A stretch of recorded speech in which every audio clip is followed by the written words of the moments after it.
Monday morning, Dad's spilling chip on the yard. Andrew's dropping that trailer off.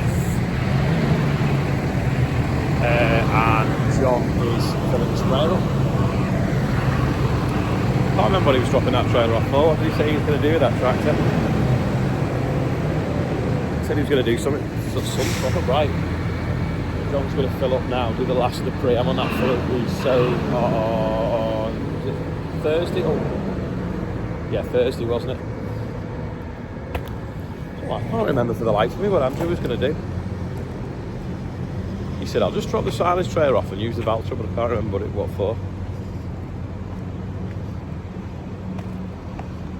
I don't know.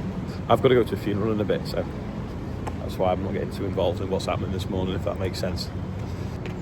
Yeah, that was it. He's putting teeth on the chipper, which he doesn't need a tractor for, but he does because he's going to take the chipper to the workshop. Yeah, I knew there was something he was doing. And then I think he's going to go and finish rolling the grass at Lynn. That'll take a few hours, and I won't have time before the funeral or after. Dave's coming chipping tomorrow, so Andrew's just putting some new teeth in. So he's just setting the depth on them and then tightening them up.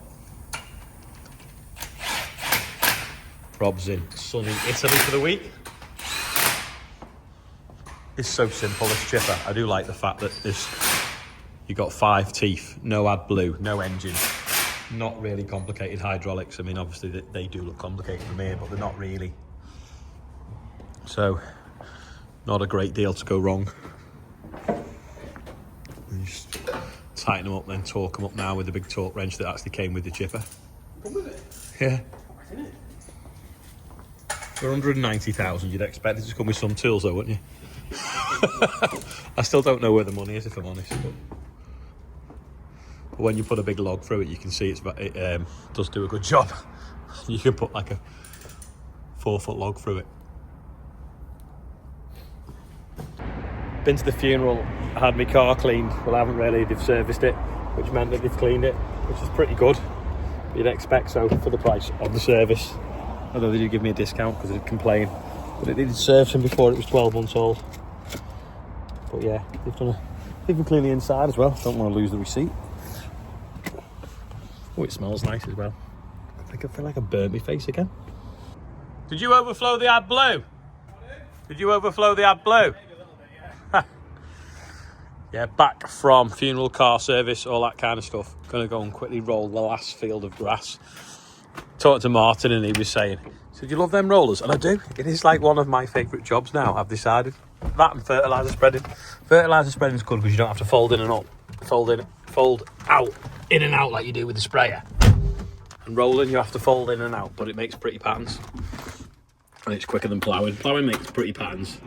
The job satisfaction in ploughing is probably the best, but also takes the longest. What do they say? The higher the climb, the better the view. It's a bit like with ploughing. Takes absolutely ages, but you completely change the landscape. It's like painting a big picture, turning a yellow golden stubble to brown. I thought I only had one field left to do, and as I was driving past this one I realised, nope, that's another one. So I've got 2 fields left to do. So I'll get this one done while I'm here. This one though, massive overwinter growth compared to all the others. Don't understand why. They've all been treated the same. They were all, I think, mowed and baled at the same time last year, then they were left to go to seed. I don't know whether the newer grass seed and it's got more vigour or what, but yeah, huge growth on it. You can actually see the far end of the field where he's lifted the rake up and it's had like clumps, looks like a bale of hay underneath it. I mean, you can look here now. See there? It just fell off the rake. Perhaps should have, in fact there as well. Yeah, perhaps should have flailed this first, to be honest. I'm going to nip through them trees anyway and have a look what this wheat's doing next door. I mean, it's looking quite thirsty, I would say. I mean, you can look down the rows. It's nice deep green, like it's got hold of the fertiliser underneath it. But so bright the sun, it's hard to see the rows really. They are there. Desperate desperate for moisture though. See it? It's got a nice haze across the field anyway, but can we see if we get off ahead and it looks any different?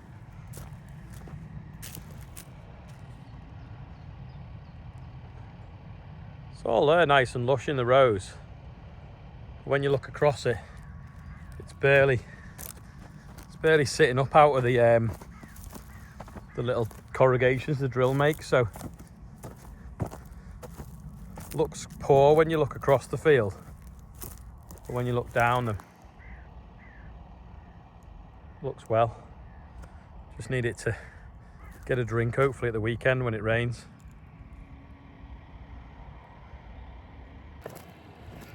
Fingers crossed it does rain. This is skyfall, so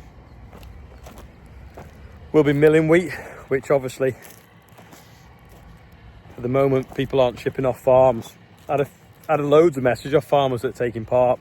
In fact, I don't really know anyone that's not.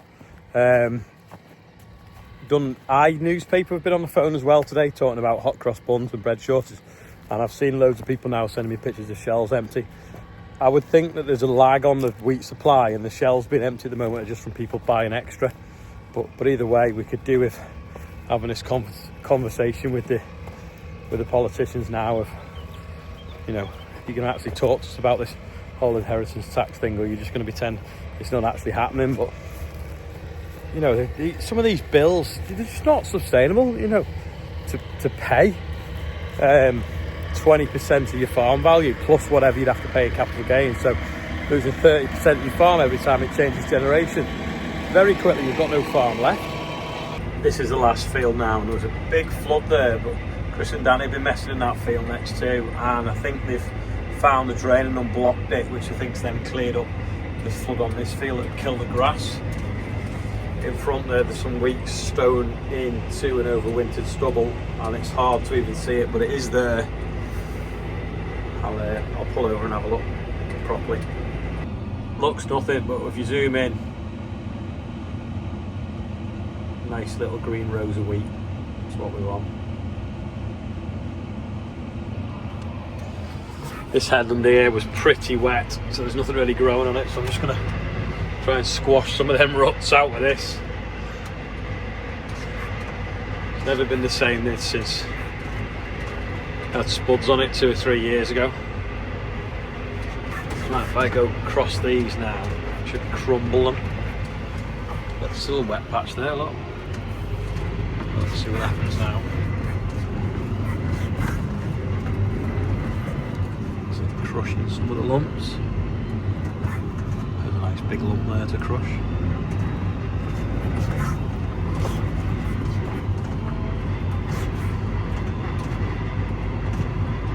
Probably come up with a sumo or something and work that, get it flat.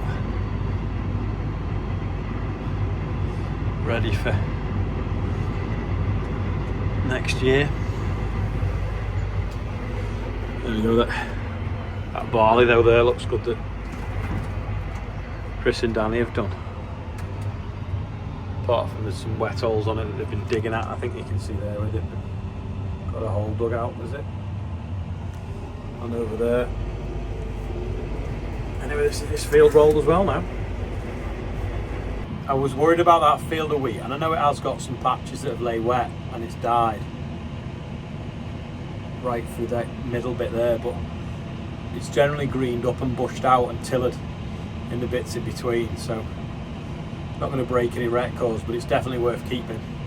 Dead quick birthday bumper. Andy Rogers is 61, Will Harris is 11, and Joanne Ogram I think is 54. We're now up to £88,260. Happy birthday everyone on today's birthday Bateman bumper. Gonna end the video now. It is a short video today, but it's because I've been at a funeral thing this morning and in the garage most of the day, so I've not really done a lot of farming. Anyway, thanks for watching nonetheless if you made it this far, and I will see you tomorrow.